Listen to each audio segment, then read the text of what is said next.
भारतीय इतिहास के अध्ययन के क्रम में आज का हमारा टॉपिक है उत्तर वैदिक काल। उत्तर वैदिक काल की तिथि थी 1000 ईस्वी पूर्व से लेकर 600 ईस्वी पूर्व तक। तो आइए हम लोग देखते हैं वैसे प्रश्न उत्तर जो कि एग्ज़ाम में आ चुके हैं और जिनके आने की संभावना पुनः एग्ज़ाम में अधिक है। सामान्य परिचय। ऋग्वैदिक संस्कृति की पृष्ठभूमि पर जिस संस्कृति का विकास हुआ उसे क्या कहते हैं?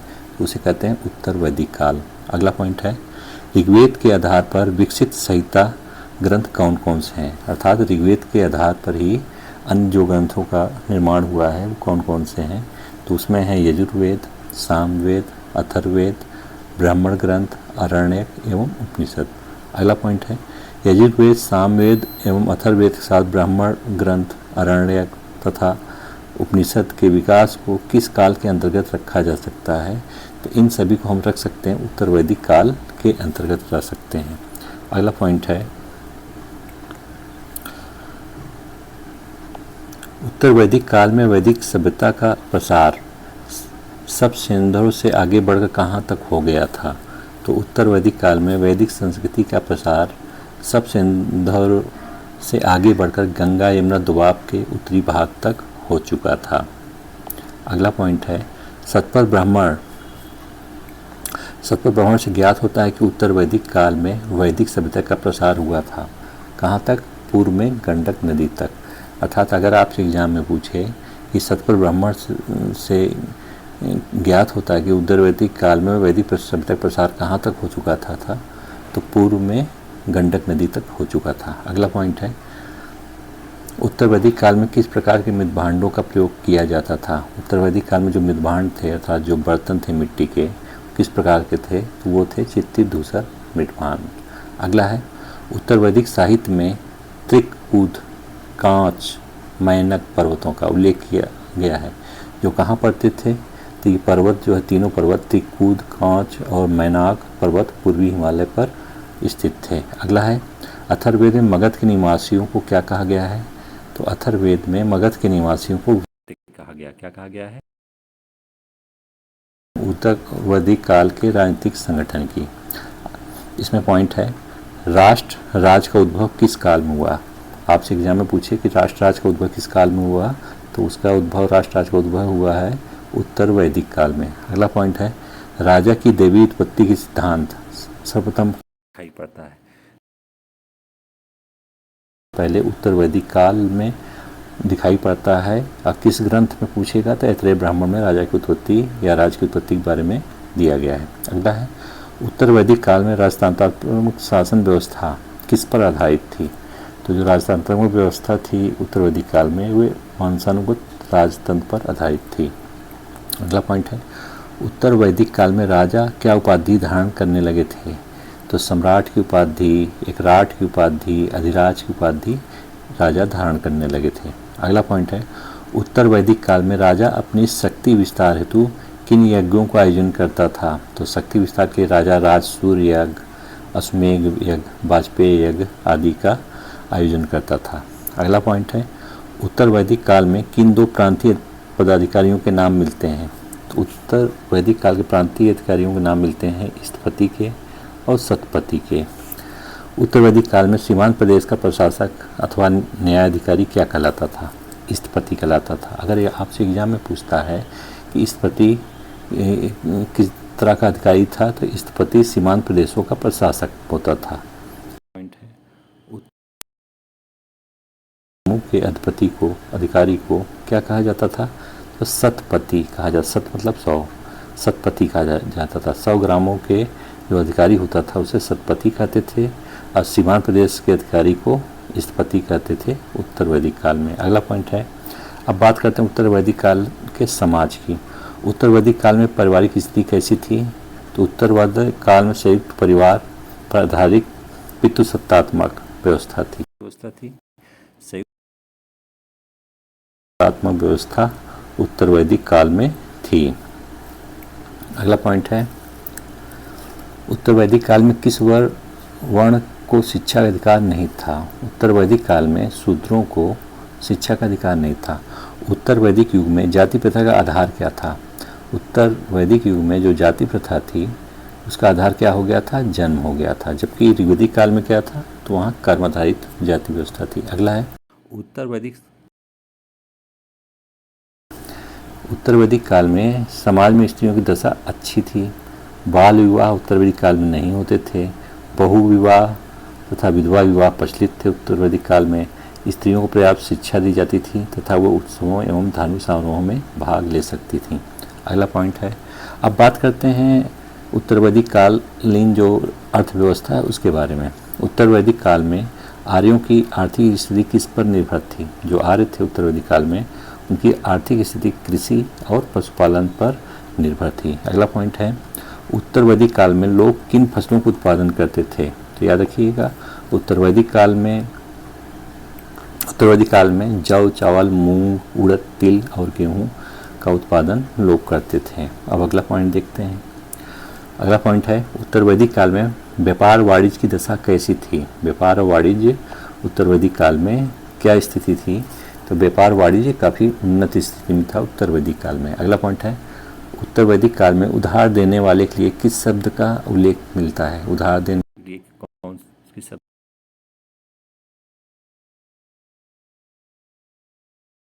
उसी दिन शब्द का प्रयोग किया गया है। उत्तर वैदिक भिन्न भिन्न इकाइयाँ क्या कहलाती थीं? यानी मापने की जो इकाइयाँ भिन्न भिन्न थीं, निस्क, शतमान, पाद, किषणल, ये सभी क्या थी? माप की इकाइयाँ थीं। अगला पॉइंट है, उत्तर वैदिक काल में बाट की मूलभूत इकाई क्या कहलाती थी? तो बाट की मूलभूत इकाई किषणल कहलाती थी। रक्तिका था गुंजा भी उसी के समान बाट की माप इकाई, यानी आप कह सकते रक्तिका, गुंजा या किषणल जो है उत्तर वैदिक काल में। अगला पॉइंट है, वैदिक काल में जोती हुई भूमि के लिए किस शब्द का प्रयोग किया गया है? तो जोती हुई भूमि के लिए उर्वरा शब्द का प्रयोग किया गया है। अगला पॉइंट है, उत्तर वैदिक काल में निस का प्रयोग मुख्यतः किसके लिए किया जाता था? तो निस का प्रयोग व्यापार विनिमय का माध्यम था। निस का प्रयोग सिक्के के रूप में होता था। यहाँ उत्तर वैदिक कालीन व्यवसायों की सूची दी गई है। स्वर्णकार, रथकार, चर्मकार, जुलाहे, रज्जुकार, रज्जक, मछुए, लोहार, नायक, नर्तक, सूत, व्याग, गोप, कुम्भकार, वैद्य, ज्योतिषी, नाई आदि के व्यवसाय थे। अब बात करते हैं उत्तर वैदिक कालीन धर्म की। वैदिक काल में देवताओं के पुरोहित किसे माना जाता था? तो वैदिक काल में देवताओं के पुरोहित बृहस्पति को माना जाता था। वैदिक धर्म के विषय में सत्य कथन क्या क्या है? वैदिक मंत्र विविध देवों को स्तुतिगान करते हैं और साथ ही विश्व देवा के रूप में संयुक्त हैं। अगला है, सत्य एक है और ऋषि उसे विविध नामों से अभिहित करते हैं। सही है। वैदिक ऋषि प्राकृतिक शक्तियों का मानवीकरण करते प्रतीत होते हैं। सही है। अगला पॉइंट है, उत्तर वैदिक काल में किन देवताओं का महत्व बढ़ गया था? उत्तर वैदिक काल में प्रजापति, विष्णु, रुद्र, शिव का महत्व बढ़ गया था। किसका? प्रजापति, विष्णु और रुद्र, शिव का महत्व उत्तर वैदिक काल में बढ़ गया था। अब बात करते हैं यजुर्वेद की। यजुर्वेद से संबंधित जो एग्जाम में प्रश्न आए हुए हैं उनकी बात करते हैं। तो यजुर्वेद का आधार क्या है? यजुर्वेद स्रोत एवं कर्मकांड पर आधारित है। अगला पॉइंट, यजुर्वेद में यजुर शब्द का क्या अर्थ है? तो यजुर शब्द का अर्थ होता है बलिदान। यजुर्वेद किस शैली में लिखा गया है? तो यजुर्वेद गद्य एवं पद्य दोनों शैलियों में लिखा गया है। अगला है, यजुर्वेद की कितनी शाखाएं हैं? यजुर्वेद की कृष्ण यजुर्वेद जो गद्य पद्य दोनों में है, शुक्ल यजुर्वेद जो केवल पद्य में है। यानी यजुर्वेद की कितनी शाखाएं हैं? 2 शाखाएं हैं, कृष्ण यजुर्वेद और शुक्ल यजुर्वेद। अगला पॉइंट है, यजुर्वेद के कर्मकांडों को संपन्न कराने वाले पुरोहित को क्या कहते थे? तो यजुर्वेद के जो कर्मकांड थे उनको संपन्न कराने वाले पुरोहित को अधर्यु कहते थे। यजुर्वेद का अंतिम भाग को क्या कहा जाता है? यजुर्वेद का अंतिम भाग है ईशोपनिषद। ईशोपनिषद में क्या वर्णित है? ईशोपनिषद में आध्यात्मिक चिंतन का वर्णन है। शुक्ल यजुर्वेद की मुख्य शाखाएं कौन कौन सी हैं? शुक्ल यजुर्वेद की 2 शाखाएं कर्ण और मध्याह्न। अगला पॉइंट है, शुक्ल यजुर्वेद की संहिताओं को क्या कहा गया है? तो शुक्ल यजुर्वेद की जो संहिताएं हैं संयुक्त रूप से क्या कहा गया? वाजसनेयी संहिता कहा गया है। वाजसनेयी संहिता किससे संबंधित है? शुक्ल यजुर्वेद की। और शुक्ल यजुर्वेद की मुख्य शाखाएं क्या हैं? कर्ण एवं मध्याह्न बता दिया गया।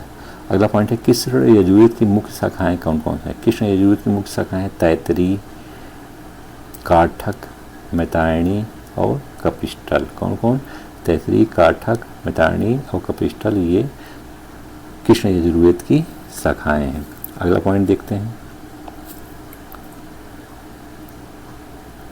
यहाँ दिया गया है यजुर्वेद से संबंधित ग्रंथ।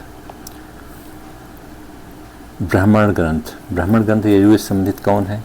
तो तैतरीय ब्राह्मण और शतपथ ब्राह्मण ग्रंथ ये यजुर्वेद से संबंधित। अरण्यक ग्रंथ यजुर्वेद में कौन कौन है? तैतरीय अरण्यक और शतपथ अरण्यक हैं।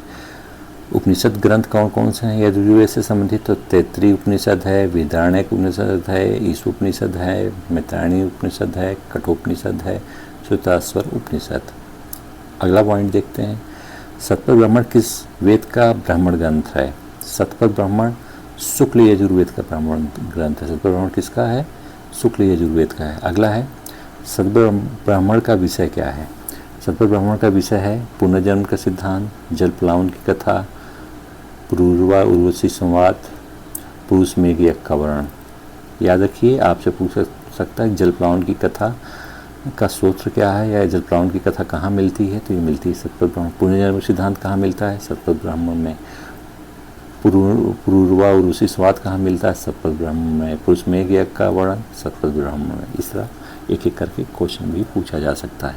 अगला पॉइंट है शुक्ल एवं कृष्ण के रूप में ज्ञात दो संस्करण किस वेद से संबंधित हैं? ये दोनों यजुर्वेद से संबंधित हैं। मैत्रेयी संहिता का संबंध किस वेद से है? तो यजुर्वेद से है। राजसूय यज्ञ संबंधित अनुष्ठानों का उल्लेख किस वेद में मिलता है? तो राजसूय यज्ञ संबंधित अनुष्ठानों का उल्लेख मिलता है यजुर्वेद में। राजसूय यज्ञ संबंधित अनुष्ठानों का उल्लेख यजुर्वेद में मिलता है। यजुर्वेद के किस संहिता में केवल सूक्त है, गद्य नहीं है? केवल सूक्त है, गद्य नहीं है। ऐसी संहिता कौन सी है यजुर्वेद की? तो वाजसनेयी संहिता में। यजुर्वेद के मंत्रों से देवताओं का आवाहन करने वाले पुरोहित को क्या कहा जाता था? तो उसको याज्ञिक या अधर्यु कहा जाता था। अगला पॉइंट है सर्वप्रथम किस वेद में हिरण्यकार शब्द का उल्लेख किया गया है? हिरण्यकार शब्द का सर्वप्रथम प्रयोग किया गया है कहाँ? यजुर्वेद में किया गया है। किस वेद में आहुति संबंधी सूत्र समाहित है? तो यज्ञ आदि से यजुर्वेद ही संबंधित था, तो आहुति आदि संबंधित सूत्र कहाँ समाहित है? यजुर्वेद में। अब बात करते हैं सामवेद की। सामवेद से संबंधित जो एग्जाम में प्रश्न आए हुए हैं। साम का अर्थ क्या होता है? संगीत या गान। सामवेद किस विषय के संदर्भ में मंत्रों का संग्रह है? तो सामवेद यज्ञों के अवसर पर गाए जाने वाले मंत्रों का संग्रह है। सामवेद के मंत्रों का गायन करने वाले पुरोहित को क्या कहा जाता था? सामवेद के मंत्रों गान करने वाले पुरोहित को उद्गाता कहा जाता था। सामवेद में कितनी ऋचाएँ हैं? तो 1875 ऋचाएँ हैं सामवेद में। कितनी? 1875। सामवेद की प्रमुख शाखाएं कौन कौन सी हैं? तो कौथमी है, रणायनी है और जेमनी। कौथमी, रणायनी, जेमनी किसी शाखा है? सामवेद की है। सामवेद के ब्राह्मण ग्रंथों की बात करते हैं तो तांड ब्राह्मण जिसे महाब्राह्मण भी कहते हैं, षड्विश ब्राह्मण जिसे अद्भुत ब्राह्मण भी कहते हैं, जेमनी ब्राह्मण, ये सब क्या है? सामवेद के ब्राह्मण ग्रंथ हैं। सामवेद की अरण्यक की बात करते हैं। सामवेद का अरण्यक है छांदोग अरण्यक और जेमनी अरण्यक। सामवेद के अरण्यक छांदोग अरण्यक और जेमनी अरण्यक हैं। अगला पॉइंट देखते हैं। अब बात करते हैं सामवेद के उपनिषद की। तो सामवेद का जो उपनिषद है छांदोग उपनिषद है जो कि सबसे प्राचीन है। सामवेद का ही उपनिषद जेमनी उपनिषद है। अगला पॉइंट है सामवेद का संकलन किस वेद पर आधारित है? तो सामवेद का संकलन ऋग्वेद पर आधारित है। किस वेद में संगीत का वर्णन किया गया है? सामवेद में संगीत का वर्णन किया गया है। रणायनी संहिता किस वेद से संबंधित है? तो ये संबंधित है सामवेद से। अगला पॉइंट है 10 प्रपाठकों में निदान सूत्र किस एक वेद से संबंधित है? तो सामवेद से संबंधित। आपसे पूछ सकता है निदान सूत्र का वर्णन कहाँ है? तो ये है सामवेद में है। अगला है छांदोग उपनिषद का संबंध किस वेद से है? तो सामवेद से है। अब बात करते हैं अथर्ववेद की। अथर्ववेद का नाम किस ऋषि के नाम पर पड़ा है? अथर्वा ऋषि के नाम पर अथर्ववेद का नाम अथर्ववेद पड़ा है। और अथर्ववेद को किस एक अन्य नाम से जाना जाता है? अथर्ववेद को ब्रह्मवेद या श्रेष्ठ वेद, ब्रह्मवेद या श्रेष्ठ वेद के नाम से कौन जाना जाता है? अथर्ववेद। अथर्ववेद में कुल कितने अध्याय हैं? अथर्ववेद में कुल 20 अध्याय हैं। अथर्ववेद में सूक्तों एवं मंत्रों की कुल कितनी संख्या है? तो अथर्ववेद में 731 सूत्र और 5967 मंत्र हैं। अगला पॉइंट है, अथर्ववेद में कुल मंत्रों में से कितने मंत्रों की संख्या ऋग्वेद से संबंधित है? तो 1200 मंत्र सीधे सीधे किससे संबंधित हैं? ऋग्वेद से। अथर्ववेद की कितनी शाखाएं हैं? 2 शाखाएं, पिपलाद और शौनक। पिपलाद और शौनक अथर्ववेद की शाखाएं। अथर्ववेद का ब्राह्मण ग्रंथ कौन सा है? अथर्ववेद का ब्राह्मण ग्रंथ है गोपद ब्राह्मण। अथर्ववेद के उपनिषद कौन है? प्रश्नोपनिषद और मांडुक्योपनिषद अथर्ववेद के उपनिषद हैं। अगला है, अथर्ववेद का विषय क्या है? अथर्व इसमें समान मनुष्य के विचार, विश्वास, अंधविश्वास, जादू टोना, दवा आदि का वर्णन है अथर्ववेद में। अगला पॉइंट देखते हैं, 4 वेदों में से क्या दिया हुआ है? 4 वेदों में से किस एक वेद में जादुई माया और वशीकरण का वर्णन मिलता है? तो अथर्ववेद में मिलता है। आयुर्वेद अथवा जीवन का विज्ञान का उल्लेख सर्वप्रथम किस वेद में मिलता है? आयुर्वेद या जीवन के विज्ञान का उल्लेख सर्वप्रथम अथर्ववेद में ही मिलता है। अगला, किस वेद में सभा और सिमित को प्रजापति की 2 पुत्रियाँ कहा गया है?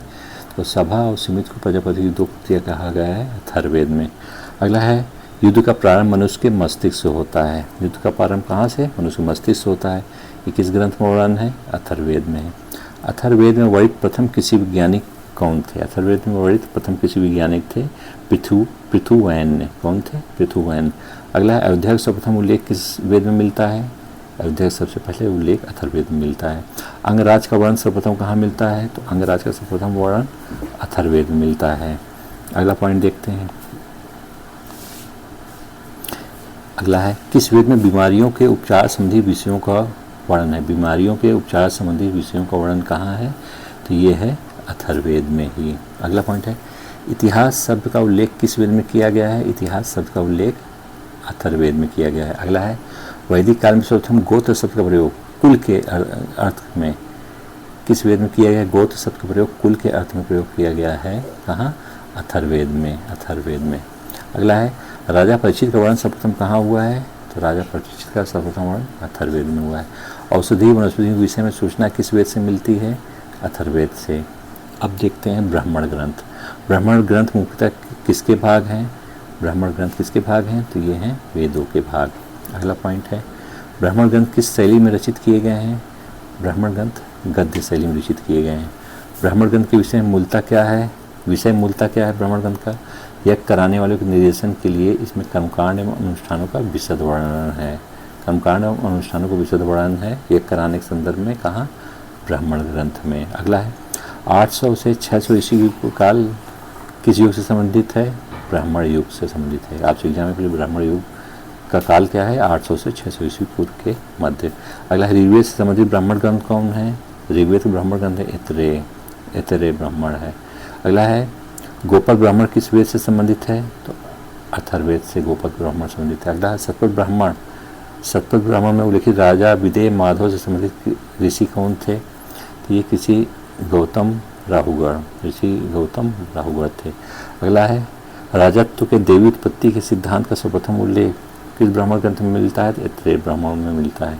राजा के एक राज शब्द का प्रयोग किस ब्राह्मण ग्रंथ में मिलता है? तो ऐतरेय ब्राह्मण में मिलता है। अगला है, पुनर्जन्म का सिद्धांत का पहली बार उल्लेख किस ग्रंथ में है? शतपथ ब्राह्मण में है। अगला पॉइंट देखते हैं, किस ब्राह्मण ग्रंथ में पत्नी को पति की अर्धांगिनी कहा गया है? पत्नी को पति की अर्धांगिनी कहा गया किस ब्राह्मण ग्रंथ में? ऐसा कहा गया है शतपथ ब्राह्मण में। अगला है, कुरु पांचाल को वैदिक सभ्यता का सर्वश्रेष्ठ प्रतिनिधि, कुरु और पांचाल को वैदिक सभ्यता का सर्वश्रेष्ठ प्रतिनिधि किस ब्राह्मण ग्रंथ में बताया गया है? ये बताया गया है शतपथ ब्राह्मण में। अगला, 12 रत्नियों की सूची का वर्णन किस ब्राह्मण ग्रंथ में है? तो शतपथ ब्राह्मण में है 12 रत्नियों की सूची का वर्णन। अगला है, महाजल प्लावन की कथा जिसमें देवी मत्स्य द्वारा मनु की रक्षा करने का विवरण मिलता है, तो इसका वर्णन कहाँ है? शतपथ ब्राह्मण में है। अगला, विदेह माधव का अपने पुरोहित गौतम राहुगण के साथ पूर्व दिशा की ओर जाने का कथानक किस ग्रंथ में मिलता है? तो शतपथ ब्राह्मण में मिलता है। विदेह माधव का कथा वर्णन शतपथ ब्राह्मण में। अगला है, समुद्र पर्यंत पृथ्वी के शासक को एकराट किस ब्राह्मण ग्रंथ में कहा गया है? तो ऐतरेय ब्राह्मण में कहा गया है। शतपथ ब्राह्मण में किस विषय के संदर्भ में विस्तार से वर्णन किया गया है? शतपथ ब्राह्मण में धार्मिक कर्मकांडों के विषय में विस्तार से वर्णन किया गया। अगला है सत्पर ब्राह्मण का संबंध किस वेद से है? तो सत्पर ब्राह्मण का संबंध यजुर्वेद से है। अगला पॉइंट देखते हैं। वैश्य का लक्ष्य दूसरे को बलि देने वाला अनस बलिकित और दूसरे के द्वारा भोज या उपभोग में आने वाला बताया गया है। वैश्य का लक्ष्य क्या है? दूसरे को बलि देने वाला, दूसरे के द्वारा भोज या उपभोग में आने वाला बताया गया है। किसमें? सत्पर ब्राह्मण में ही बताया गया है। अगला पॉइंट है कौशिकी ब्राह्मण किस संहिता का ब्राह्मण ग्रंथ है? कौशिकी है ऋग्वेद का ब्राह्मण ग्रंथ, यानी ऐत्रेय कौशिकी किसके ब्राह्मण ग्रंथ हैं? ऋग्वेद के हैं। ऐत्रेय ब्राह्मण के अनुसार कहाँ के शासक सम्राट की उपाधि धारण करते थे? तो प्राच्य देश के जो राजा होते थे वो सम्राट की उपाधि धारण करते थे। अगला है रेवा या अर्थात नर्मदा नदी का उल्लेख कहाँ मिलता है? रेवा अर्थात नर्मदा नदी का उल्लेख मिलता है कहाँ? सतपथ ब्राह्मण में। किस ब्राह्मण ग्रंथ को उसकी विशालता का महाब्राह्मण कहा जाता है?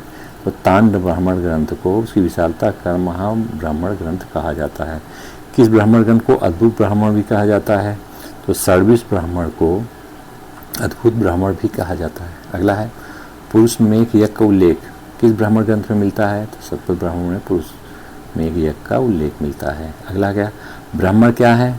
अरण्य के साथ संलग्न व्याख्याएं जो दर्शन संबंधी प्रश्नों से संबद्ध है।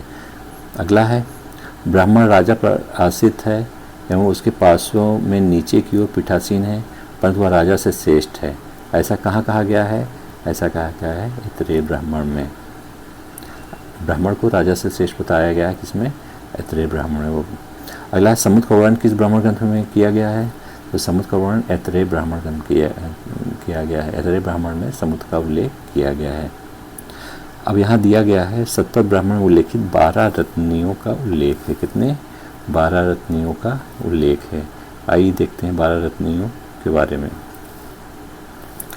पुरोहित पुरोहित राजा का प्रमुख सलाहकार होता था। सेनानी सेना का प्रमुख होता था। ग्रामणी ग्राम का मुखिया होता था। महिषी मुख्य रानी होती थी। सूत रथ सेना का नायक होता था। संग्रहिता कोषाध्यक्ष होता था। भागदूत ये कर संग्रह करता होता था। अक्षवाप पासिक खेल में राजा के सहयोगी आय व्यय का गणना करने वाला अक्षवाप कहलाता था। पालागल ये विदूषक होता था। छता प्रतिहारी या द्वारिक होता था। गोवी कर्तन ये जंगल विभाग का प्रधान होता था। युवराज ये राजकुमार होता था। अब बात करते हैं उपनिषद की। उपनिषद का शाब्दिक अर्थ क्या होता है? समीप बैठना। उपनिषद वेदों के अंतिम भाग होते हैं इसलिए इन्हें कहा जाता है वेदांत। आपसे पूछ सकता है कि वेदांत किसे कहते हैं? तो वेदांत कहते हैं उपनिषद को। उपनिषदों की विषय वस्तु क्या है? सत्य की खोज करना। उपनिषद दर्शन का प्रमुख संबंध है किससे? ब्रह्म ज्ञान से। उपनिषदों की कुल संख्या कितनी है? 108 है। कुल 108 उपनिषदों में कितने उपनिषद विशेष महत्व रखते हैं? 12 उपनिषद विशेष महत्व रखते हैं। अगला पॉइंट देखते हैं। यहाँ दिया हुआ है उपनिषदों के संबंध में सत्य कथन क्या है? उपनिषदों का संकलन पुराणों से पहले किया गया। तो क्या है सत्य कथन? उपनिषदों का संकलन पुराणों से पहले किया गया था। सही में विश्वास रखते हैं। सही है। उपनिषदों में शिक्षापद कथाओं एवं वार्तालापों का समावेश है। ये भी सही है। अगला पॉइंट है ब्रह्म का आविर्भाव एवं परम सत्ता के रूप में कब हुआ? ब्रह्म का आविर्भाव परम सत्ता के रूप में उपनिषद काल में हुआ। अगला है उपनिषदों में दर्शन शास्त्र के किस पक्ष का सबसे अधिक जोर दिया गया है? तो उपनिषदों में दर्शन शास्त्र के ज्ञान पक्ष पर सबसे अधिक जोर दिया गया है। अगला है सत्यकाम जबाल की कथा जो अनब्याही माँ होने के लाछन को चुनौती देती है। सत्यकाम जबाल की कथा का वर्णन कहाँ मिलता है? छांदोग उपनिषद मिलता है। एक मेवा द्वितीय ब्रह्म का उल्लेख छांदोग उपनिषद में है। अगला है उद्यालक अरुणी और उसके पुत्र श्वेतकेतु के बीच ब्रह्म एवं आत्मा की अभिन्नता के विषय में प्रसिद्ध वार्तालाप कहाँ है? छांदोग उपनिषद में है। अगला है किस उपनिषद में देवकीपुत्र कृष्ण को घोर अंगिरस के शिष्य के रूप में उल्लेख किया गया है? ये छांदोग उपनिषद में। उपनिषदों में सबसे पुराना उपनिषद कौन है? उपनिषदों में सबसे पुराना उपनिषद है छांदोग उपनिषद। किस ग्रंथ में इतिहास पुराण का पंचम वेद कहा गया? किस ग्रंथ को इतिहास पुराण का पंचम वेद कहा गया है? तो छांदोग उपनिषद को इतिहास पुराण का पंचम वेद कहा गया। अगला है मोच शब्द का सर्वप्रथम उल्लेख है श्वेताश्वर उपनिषद में। मोच शब्द का सबसे पहले उल्लेख कहाँ मिलता है? श्वेताश्वर उपनिषद में। किस उपनिषद का शाब्दिक अर्थ सफ़ेद घोड़ा है? श्वेताश्वर उपनिषद का शाब्दिक अर्थ सफ़ेद घोड़ा है। श्वेताश्वर उपनिषद का शाब्दिक अर्थ सफ़ेद घोड़ा। अगला है कौन सा उपनिषद रुद्र देवता को समर्पित है? तो श्वेताश्वर उपनिषद रुद्र देवता को समर्पित है। अगला है तमसो माँ ज्योतिर्गमय, ये किस उपनिषद से लिया गया है? तमसो माँ ज्योतिर्गमय ये लिया गया है बृहदारण्यक उपनिषद से। अगला पॉइंट देखते हैं, याज्ञवल्क्य एवं मैत्रेयी के दार्शनिक संवाद, याज्ञवल्क्य और मैत्रेयी के दार्शनिक संवाद का वर्णन है बृहदारण्यक उपनिषद में। जनक और याज्ञवल्क्य का कथानक का वर्णन है कहाँ? ये भी बृहदारण्यक उपनिषद में। अगला है कौन सा उपनिषद गद्य में लिखा गया है? तो बृहदारण्यक उपनिषद गद्य में लिखा गया है। बृहदारण्यक उपनिषद में अजातशत्रु को कहाँ का राजा बताया गया है? बृहदारण्यक उपनिषद में अजातशत्रु को काशी का राजा बताया गया है। कौन सा उपनिषद सबसे बड़ा है? तो नाम से स्पष्ट है बृहदारण्यक उपनिषद सबसे बड़ा है। अगला सत्यमेव जयते किस उपनिषद लिया गया है? ये मुंडकोपनिषद लिया गया है। किस उपनिषद में यज्ञ की तुलना टूटी फूटी नौका से की गई है? तो मुंडक उपनिषद में यज्ञ की तुलना टूटी फूटी नौका से की गई है। अगला उपनिषदों में सबसे छोटा उपनिषद है मांडुक्य उपनिषद। मांडुक्य उपनिषद उपनिषदों में सबसे छोटा है। सबसे बड़ा कौन था? बृहदारण्यक। अगला है अध्यात्म ज्ञान के विषय में नचिकेता यम का संवाद, नचिकेता यम का संवाद किस उपनिषद में? ये है कठोपनिषद में। अगला पॉइंट देखते हैं, किस उपनिषद में मृत्यु संबंधी चर्चा की गई? किस उपनिषद में मृत्यु संबंधी चर्चा की गई है? तो कठोपनिषद में मृत्यु संबंधी चर्चा की गई है। अगला पॉइंट है किस उपनिषद में वसुधैव कुटुंबकम शब्द का उल्लेख किया गया है? तो ये महाउपनिषद में वसुधैव कुटुंबकम शब्द का प्रयोग किया गया है। अगला है निष्काम कर्म सिद्धांत का उल्लेख किस उपनिषद में है? तो ईशोपनिषद में निष्काम कर्म का उल्लेख है। अगला है किस उपनिषद में ऋषि पिप्लाद और 6 ऋषियों का संवाद का संकलन है? तो ये है प्रश्नोपनिषद में। उपनिषद समय वह विदुषी महिला कौन थी जो दार्शनिक कोई सभा में उच्च ज्ञान पर संभाषण कर सकती थी? तो ये थी गार्गी। अगला है बृहदारण्यक उपनिषद में जनक की सभा में याज्ञवल्क्य से दार्शनिक संवाद करते हुए किस विदुषी का वर्णन है? तो ये गार्गी का वर्णन है। उपनिषद युग का राजा अश्वति कहाँ का शासक था? तो राजा अश्वति उपनिषद युग में के शासक थे। अगला है अद्वैत दर्शन का प्रतिपादन किस ग्रंथ मिलता है? अद्वैत दर्शन का प्रतिपादन मिलता है उपनिषद में। अगला है उपनिषद काल के वे राजा जो ब्रह्म ज्ञान अध्यात्म चिंतन से जुड़े थे। तो विदेह के जनक, के अश्वपति, काशी के अजातशत्रु, पंचाल के प्रावण जमाली, ये सब ब्रह्म ज्ञान और अध्यात्म से जुड़े थे। कौन कौन? विदेह के जनक, के अश्वपति, काशी के अजातशत्रु, पंचाल के प्रावण जवाली। अगला है उपनिषदों के विषय में सत्य कथन है।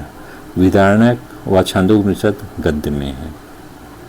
अगला है उपनिषद घोषणा करते हैं कि मोक्ष ज्ञान से संभव है, न कि आस्था से। अगला है उपनिषद तपश्चर्या के जीवन के मोक्ष के लिए परम आवश्यक नहीं मानते। तपश्चर्या को जीवन के मोक्ष के लिए आवश्यक नहीं मानते।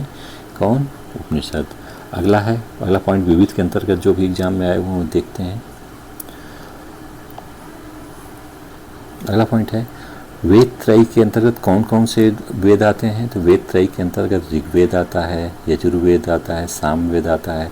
यहाँ ध्यान देने वाली बात ये है कि चारों वेदों में वेद त्रयी के अंतर्गत ऋग्वेद, यजुर्वेद, सामवेद आते हैं, लेकिन अथर्ववेद नहीं आता है। अगला पॉइंट है वैदिक साहित्य का सही क्रम इस प्रकार है। सबसे पहले क्या लिखा गया? वैदिक संहिताएँ, फिर ब्राह्मण ग्रंथ, फिर अरण्यक ग्रंथ, फिर अंत में उपनिषद। अगला पॉइंट है कौन सा सी प्रथा चतुष्टय वेदोत्तर काल में प्रचलित हुई थी? चतुष्टय वेदोत्तर काल में कौन सी प्रथा प्रचलित हुई? तो धर्म, अर्थ, काम, मोक्ष की, ब्रह्मचर्य, गृहस्थाश्रम, वानप्रस्थ और संन्यासाश्रम, ये वेदोत्तर काल में विकसित हुई। अगला है भारतीय संस्कृति के अंतर्गत रीत का क्या अर्थ है? भारतीय संस्कृति के अंतर्गत रीत का अर्थ है प्राकृतिक नियम। अगला है धर्म तथा रीत भारत की प्राचीन वैदिक सभ्यता के केंद्रीय विचार को चित्रित करते हैं। क्या चित्रित करते हैं? धर्म व्यक्ति के दायित्वों, स्वयं दूसरों के प्रति व्यक्तिगत कर्तव्यों को संकल्पना था। सही है। रीत मूलभूत नैतिक विधान था जो सृष्टि और उसके अंतर्निहित सारे तत्वों के क्रियाकलापों को संचालित करता था। सही है। अगला क्वेश्चन है प्राचीन भारत में निशाका या निष्क का प्रयोग किसके लिए किया जाता था? तो ये स्वर्ण आभूषण के लिए किया जाता था प्राचीन भारत में। अगला पॉइंट देखते हैं।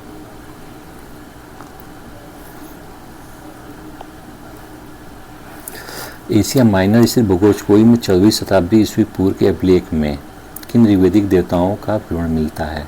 तो भोगोचकोई अभिलेख में इंद्र, मित्र, वरुण और नारसत्य का उल्लेख है। अगला है, भोजकोई नामक स्थान क्यों महत्वपूर्ण है?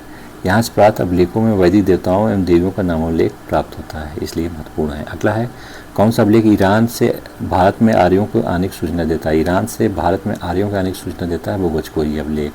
अगला है, 14वीं सदी ईस्वी पूर्व का एक अभिलेख जिसमें वैदिक देवताओं का वर्णन प्राप्त होता है, तो कौन सा है? भोगोचकोई अभिलेख है।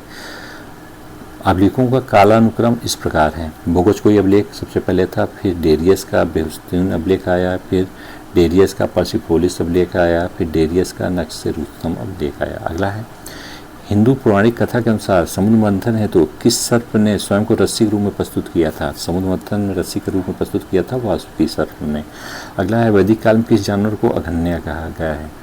तो वैदिक काल में गाय को अघन्या यानी वध न करने योग्य कहा गया है। अगला है, अवेस्ता और ऋग्वेद में समानता है। अवेस्ता किस क्षेत्र से संबंधित पुस्तक है? तो अवेस्ता ईरान से संबंधित पुस्तक है। अगला है, जीविकोपार्जन हेतु वेद वेदांग पढ़ाने वाले अध्यापक को क्या कहते थे? जीविकोपार्जन हेतु वेद वेदांग पढ़ाने वाले अध्यापक को उपाध्याय कहते थे। अगला है, सुश्रुत संहिता का मूल पाठ वस्तुतः किससे संबंधित था? सुश्रुत संहिता का मूल पाठ ये शल्य चिकित्सा से संबंधित था। अगला है, वाग्भट्ट की अष्टांग हृदय पुस्तक किस विषय से संबंधित है? तो ये आयुर्वेद से संबंधित है। अष्टांग हृदय पुस्तक किससे संबंधित है? आयुर्वेद से। अगला है, गुजरात में संस्कृत तथा प्राकृत भाषा में रचित कृति लेखा पद्धति का विषय क्या था? लेखा पद्धति जो पुस्तक है प्राकृत भाषा की, गुजरात में लिखी गई है। प्राकृत भाषा और संस्कृत में विभिन्न प्रकार के कानूनी दस्तावेजों का मॉडल है लेखा पद्धति में। अगला है, पुराणों की रचना किसने की? तो लोमहर्ष ऋषि और उसके पुत्र उग्रश्रवा ने पुराणों की रचना की। पुराणों की कुल कितनी संख्या है? तो पुराणों की संख्या कुल 18 है। अगला पॉइंट देखते हैं, किस पुराण को उसके रचनाकारों ने पुरातन इतिहास कहा है? किस पुराण को उसके रचनाकारों ने पुरातन इतिहास कहा है? तो मत्स्य पुराण और वायु पुराण को पुरातन इतिहास कहा गया है रचनाकारों द्वारा। अगला है, सर्ग, प्रतिसर्ग, वंश, मनवंतर और वंशानुचरित किसके संकेतक है? तो पुराणों के। क्या क्या है? सर्ग, प्रतिसर्ग, वंश, मतवंतर और वंशानुचरित किसके संकेतक हैं? तो ये पुराणों के संकेतक हैं। अगला पॉइंट है, श्रीमद् भगवद गीता का मूलतः किस भाषा में लिखा गया है? श्रीमद् भगवद गीता का मूलतः संस्कृत भाषा में लिखा गया है। अगला है, महाभारत मूलतः किस रूप में जानी जाती थी? महाभारत मूलतः जय संहिता के रूप में जानी जाती थी। अगला है, दी आर्कटिक होम इन दी वेदास, हिंदी में कहेंगे आर्यों का आदि देश नामक पुस्तक की रचना किसने की है? तो ये बाल गंगाधर तिलक ने की है। अगला पॉइंट है, नारायण साथ विष्णु का तदात्म प्राचीनतम उल्लेख कहाँ मिलता है? महाभारत। नारायण और विष्णु में तदात्म करके जो उल्लेख है ये कहाँ मिलता है? महाभारत में मिलता है। वैदिक सूर्य देवता को अन्य किस नाम से जाना जाता था? तो उनको सावित्री, विश्वकर्मा, सविता कहा जाता था। अवतारवाद की चर्चा सबसे किस ग्रंथ में की गई है?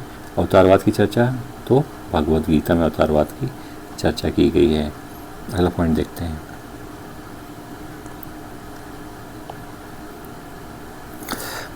भारोपी भाषा का प्राचीनतम अभिलेखी प्रमाण कहाँ से प्राप्त हुआ है? कौन सी भाषा? भारोपी। भारत और यूरोपी संयुक्त करेंगे तो भारोपी शब्द बनेगा। तो भारोपी भाषा का प्राचीनतम उल्लेख मिलता है कहाँ से? इराक से। भारत के किस स्थान से भोजपत्र का प्राचीनतम साक्ष्य मिल रहा है? भोजपत्र पर लिखा जाता था तो भोजपत्र का प्राचीनतम साक्ष्य मिलता है सिंगवेरपुर से मिला है। कौन सा ग्रंथ प्रस्थान त्रयी के अंतर्गत आता है? तो भगवद गीता, उपनिषद और ब्रह्मसूत्र ये प्रस्थान त्रयी के अंतर्गत आता है। अगला है, उत्तर वैदिक काल में आर्यों को भारतीय भूगोल के किस भाग की जानकारी नहीं थी? तो उत्तर वैदिक काल में कृष्णा नदी घाटी तक दक्षिण भारत की, कृष्णा नदी घाटी तथा दक्षिण भारत की आर्यों को जानकारी नहीं थी उत्तर वैदिक काल में। अगला है, उत्तर वैदिक कालीन किस विचारक ने वेदों की महिमा का खंडन किया है? वेदों की महिमा का खंडन किया है कौत्स ने। अगला है, प्राचीन भारत में जो विधवा पुनर्विवाह कर लेती थी उसे क्या कहा जाता था? विधवा जो पुनर्विवाह कर लेती थी उसे पुनर्भू कहा जाता था। अगला है, वेदांग ज्योतिष की रचना किसके द्वारा की गई? तो लगध मुनि द्वारा की गई। अगला है किसने यज्ञीय वैदिक परंपरा का समर्थन किया तथा संन्यास का विरोध किया। यज्ञीय परंपरा का समर्थन किया लेकिन संन्यास का विरोध किया किसने, कुमारिल ने। अगला है कौन सा वैदिक देवता अवेस्ता के देवता और मजदा से सदस्य रखता है। जो अवेस्ता का देवता है, ईरान के ग्रंथ अवेस्ता का देवता और मजदा से समन्वय रखता कौन, वरुण देवता। अगला है अवाहित कन्या से उत्पन्न पुत्र के लिए किस शब्द का प्रयोग किया गया। अवाहित स्त्री से उत्पन्न पुत्र के लिए कानीन शब्द का प्रयोग किया गया है। अगला है सूल गौ यज्ञ किस देवता के लिए किया जाता था, रुद्र के लिए किया जाता, सूल गौ यज्ञ। अगला वैदिक देवता प्रजापति के किन अवतारों का प्राचीन साहित्य में वर्णन किया गया है। तो प्रजापति को उल्लेख वराह नरसिंह अवतारों के रूप में किया गया है। अगला है उत्तर वैदिक काल में पालागल से तात्पर्य था, पालागल क्या होते थे, संदेश वाहक होते थे। अगला है कौन सा एक वैदिक अनुष्ठान उन लोगों को जो ब्राह्मण वर्ग के बाहर थे इसमें प्रवेश करने के लिए किया जाता था। तो वो अनुष्ठान था व्रातत्य स्तोम। इसके द्वारा जो ब्राह्मण धर्म के नहीं थे उनको ब्राह्मण धर्म में सम्मिलित करने के लिए प्रयोग किया जाता था। अगला है शाहजी की ढेरी क्या है, शाहजी की ढेरी के स्तूप से प्राप्त पुरावशेष धातु मंजूषा में किसके साथ बुद्ध का आसनस्य आकृतियाँ हैं। तो ब्रह्मा और इंद्र के साथ बुद्ध की आसनस्य आकृतियाँ हैं कहाँ, शाहजी की ढेरी के स्तूप में। अगला है प्राचीन भारतीय इतिहास के संदर्भ में पारिप्लव आख्यान क्या था। बलियों के संदर्भ में किए जाने वाले आख्यान कथाओं के स्वर पाठ को परिप्लव आख्यान कहा जाता था। अगला है ज्योतिष वेदांग तथा सूर्य प्रज्ञप्ति जैसे ग्रंथ किस श्रेणी में रखे जाते हैं। तो ये सब ज्योतिष हैं। अगला है गंगा यमुना घाटी के उत्तर कालीन लोगों को भौतिक संस्कृति जानकारी प्राप्त की जा सकती है। ये चित्ती दूसर मिडभान से। अगला पॉइंट है मेगस्थनीज द्वारा डायनोसियस एवं हेराक्लीस का वर्णन किस भारतीय देवताओं के रूप में किया गया है। तो मेगस्थनी ने डायोनिसियस कहा था शिव को, हेराक्लीस कहा था कृष्ण को। अगला है उत्तर वैदिक काल में महत्व प्राप्त किए प्रजापति देवता में कौन से पूर्ववर्ती देवता समाहित हो गए थे। तो विश्वकर्मा और हिरण्यगर्भ ये उत्तर वैदिक काल में प्रजापति देवता में समाहित हो गए थे। अगला पॉइंट देखते हैं सूर्य ने यम से कहा, यम ने हरि से कहा। इस कथन का उल्लेख किस ग्रंथ में है। तो विष्णु पुराण में। अगला है कौन एक भागवत धर्म का सबसे महत्वपूर्ण लक्षण माना जाता है। निजी देवता के प्रति भक्ति पर जोर। अगला है किस धर्म में यक्ष और यक्षिणियों की पूजा में विश्वास किया जाता है।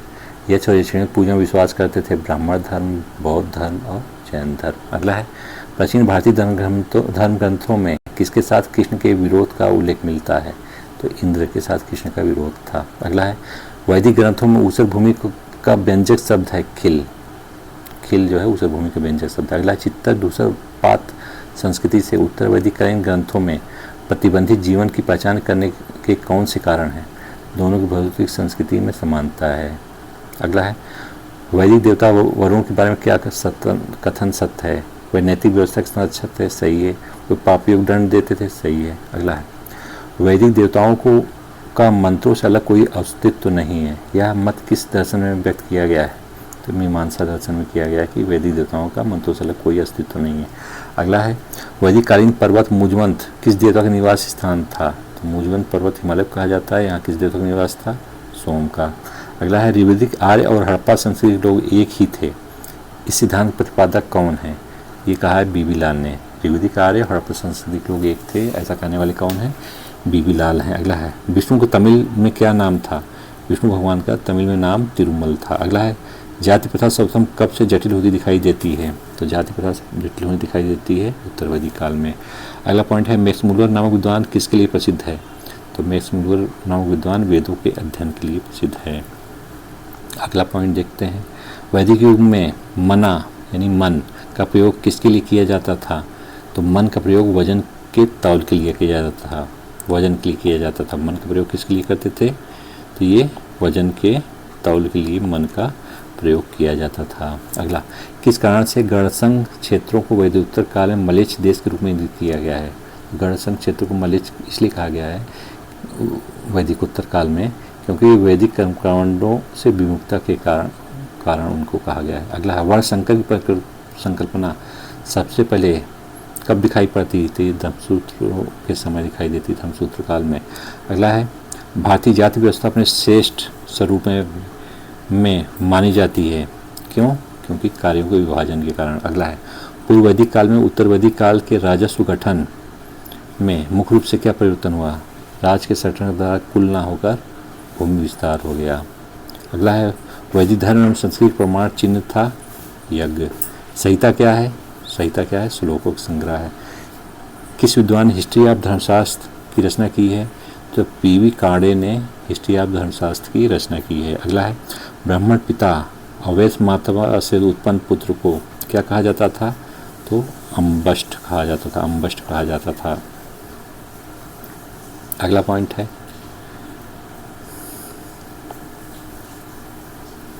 एक समय पर वैदिक सभ्यता में राजा को गोपति कहते थे, जिसका अर्थ होता है मवेशियों का स्वामी। अगला पॉइंट है वेद उपनिषद पुराण किस भाषा में लिखे गए हैं? तो ये तीनों संस्कृत भाषा में लिखे गए हैं। अगला पॉइंट है वैदिक भजनों या मंत्रों के संग्रह को क्या कहा जाता है? संहिता कहा जाता है। महानदी का पौराणिक नाम नीलोत्पला का उल्लेख किस ग्रंथ में है? यह है वायु पुराण में। महानदी का पौराणिक नाम नीलोत्पला का उल्लेख मिलता है वायु पुराण में। अगला है एकलव्य किस गुरु को का स्वघोषित शिष्य था? तो ये द्रोणाचार्य का। अगला है भारत के किस स्तर की खुदाई में लौह धातु के प्रचलन के प्राचीनतम प्रमाण मिले हैं? तो अत्तर जी की खेड़ा से लौह धातु के प्रचलन के प्राचीनतम प्रमाण भारत से मिला है। अगला है किस ऋषि के बारे में कहा जाता है कि उन्होंने दक्षिण भारत का आर्यीकरण किया? दक्षिण भारत का आर्यीकरण किसने किया? तो अगस्त ऋषि ने किया। अगला है किस काल में अछूत की अवधारणा स्पष्ट रूप से उद्धत हुई? अछूत की अवधारणा स्पष्ट रूप से धर्मशास्त्रों के काल में हुई। अगला है कौन सा वाद्य यंत्र सबसे प्राचीन माना जाता है? तो वीणा वाद्य यंत्र सबसे प्राचीन माना जाता है, जिसको सरस्वती धारण करती थी। अगला है कौन सी जनजाति ऋग्वेदिक आर्यों के पंचजन से संबंधित नहीं है? कीकट जनजाति पंचजन से ऋग्वेदिक आर्यों से नहीं संबंधित। अगला है जिसे भारत का प्रथम विधि निर्माता माना जाता है? भारत का प्रथम विधि निर्माता मनु को माना जाता है। अगला पॉइंट है ऋग्वेद के प्राचीनतम भाष्यकार कौन थे?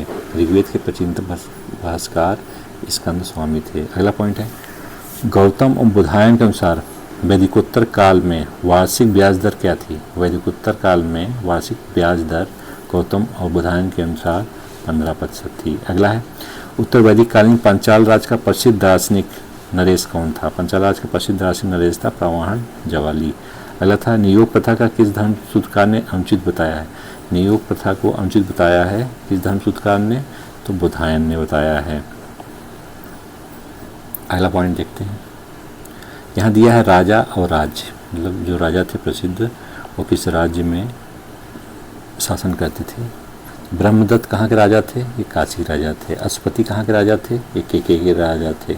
जरासंध कहाँ का राजा था? ये मगध का राजा था। जरासंध मगध का राजा था। परीक्षित या जन्मेजय कहाँ के राजा थे? ये कुरु राजा थे।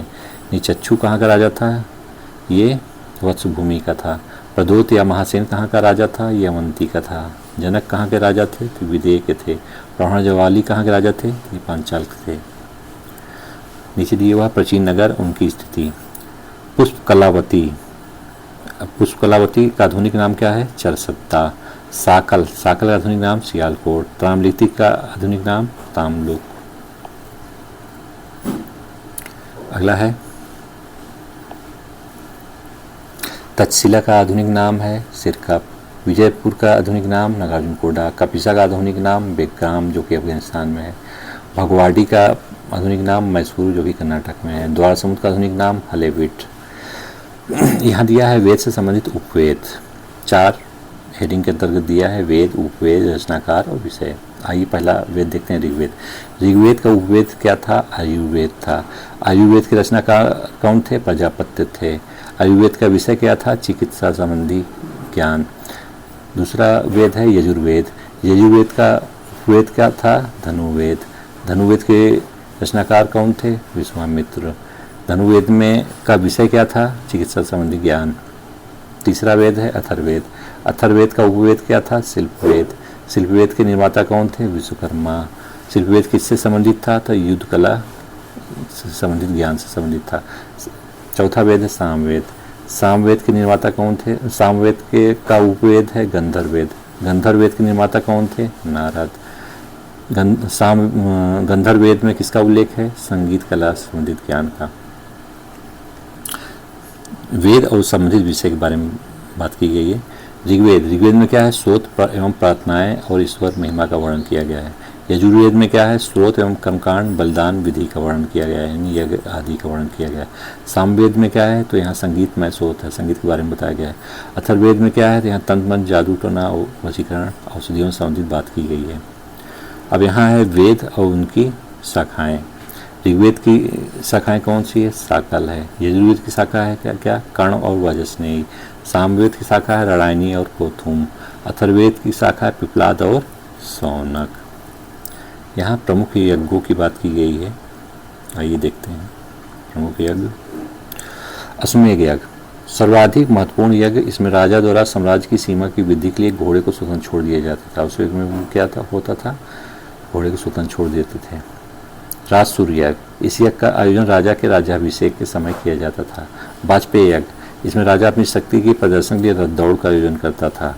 रथ दौड़ का आयोजन किस यज्ञ में होता था, वाजपेयी यज्ञ क्यों होता था, शक्ति प्रदर्शन के लिए। अग्निष्टोम यज्ञ, पापों की क्षय और स्वर्ग की प्राप्ति की ओर ले जाने वाले नाव के रूप में अग्निष्टोम यज्ञ का उल्लेख किया गया है। 17 मणि यज्ञ, इसमें यज्ञ में पशु एवं सूर्य की आहुति दी जाती थी। पुरुष मेघ यज्ञ, राजनीतिक वर्चस्व के लिए स्वस्थ तथा विद्वान पुरुष की बलि दी जाती थी। इसमें 5 प्राणियों की बलि दिए जाने का प्रावधान था। कितने प्राणियों का, 5 प्राणियों की बलि दिए जाने का प्रावधान था। ये था उत्तर वैदिक काल।